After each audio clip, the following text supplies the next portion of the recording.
Uno de los condenados en el caso de Víctor Jara fue el brigadier del ejército Hernán Chacón Soto, de 86 años. Debía terminar sus días en la cárcel, ya que la pena era de 15 años por los homicidios de Víctor Jara y Litré Quiroga. La justicia determinó en sucesivas sentencias que el arma de Hernán Chacón era la que, entre otras, había servido para asesinar a Jara y Quiroga. El brigadier siempre sostuvo su inocencia. Cuando los detectives llegaron al departamento del brigadier Chacón para llevarlo a la cárcel, pidió a los detectives tomar sus artículos personales en su dormitorio. Entró al dormitorio y se pegó el tiro. El presidente Gabriel Boric reaccionó al día siguiente y dijo, haciendo un contrapunto entre Telier y Chacón, que dijo: murió como un hombre digno, orgulloso de la vida que había vivido. Hay otros que mueren de manera cobarde para no enfrentar la justicia. Hay diferencias humanas. Naturalmente que esta declaración del presidente fue innecesaria. No solo eso, fue torpe e ignorante. Para alguien que le gusta decir que lee, esto es solo falta de lectura. También hace rato que las observaciones morales a otros el presidente debe abandonarlas. Es ya un hecho público que a estas alturas no hay superioridades. Posiblemente sea una simple distracción ocasionada por su repentina vocación por el arte caro. No lo sé. Lo que sí sé es que la declaración de Boric no se entiende. ¿Por qué? Porque la pena máxima en el ordenamiento penal es la pena de muerte. Ha habido una lucha mundial por terminar con la pena de muerte en el ordenamiento jurídico como sanción. Y en Chile se terminó con ella hace ya años y solo queda un resabio en el Código de Justicia Militar.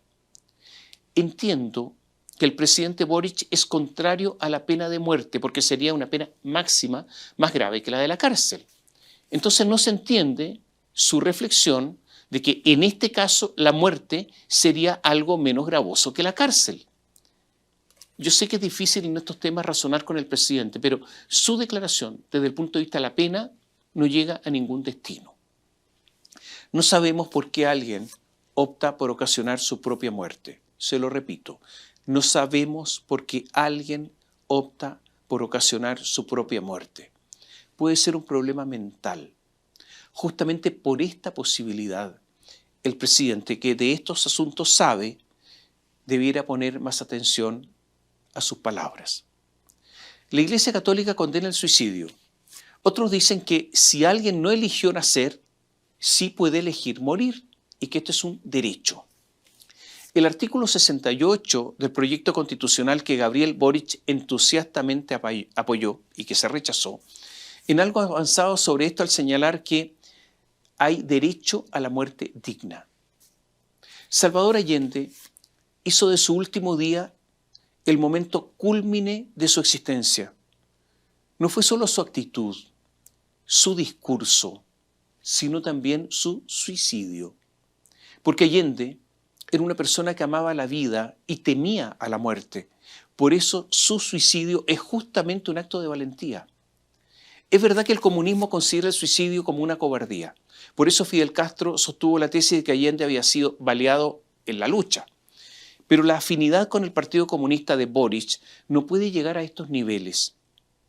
Allende admiraba a José Manuel Balmaceda, que se suicidó en la legación argentina, ya depuesto del cargo presidencial luego de perder la Guerra Civil de 1891, y se suicidó el día que terminaba su periodo presidencial.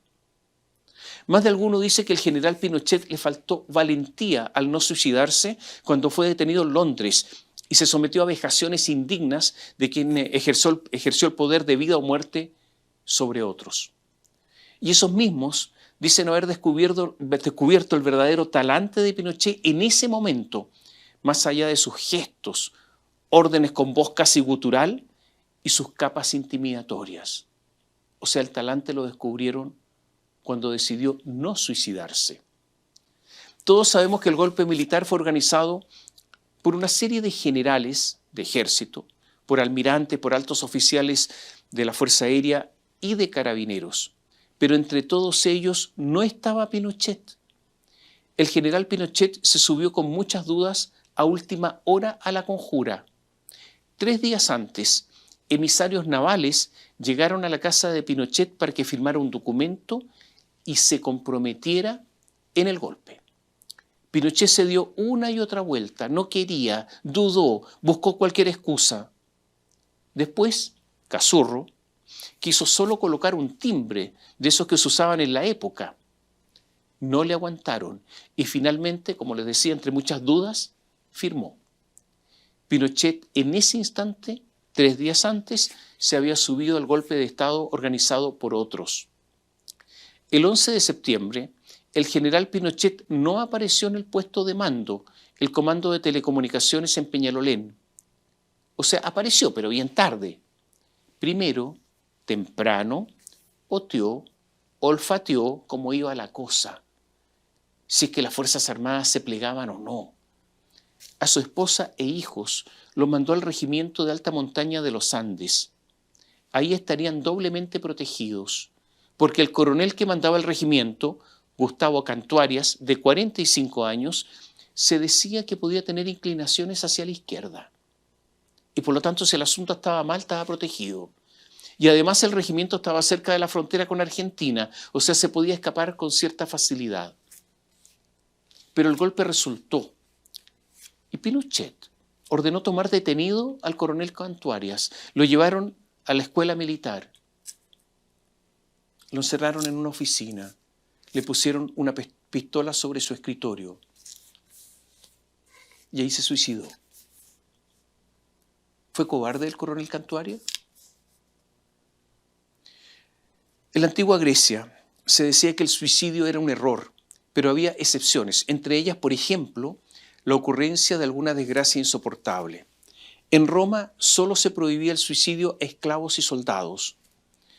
Demócrito, Demóstenes, Sócrates, Séneca, Cleopatra, Virginia Woolf, Hemingway, Stefan Zweig y nuestra Violeta Parra se suicidaron. Yo no me atrevo, como haría el presidente Boric, con más de algunos, de tratarlos de cobardes. Posiblemente debiera leer la carta de Séneca a Lucilio, que trata de estos temas en forma lúcida.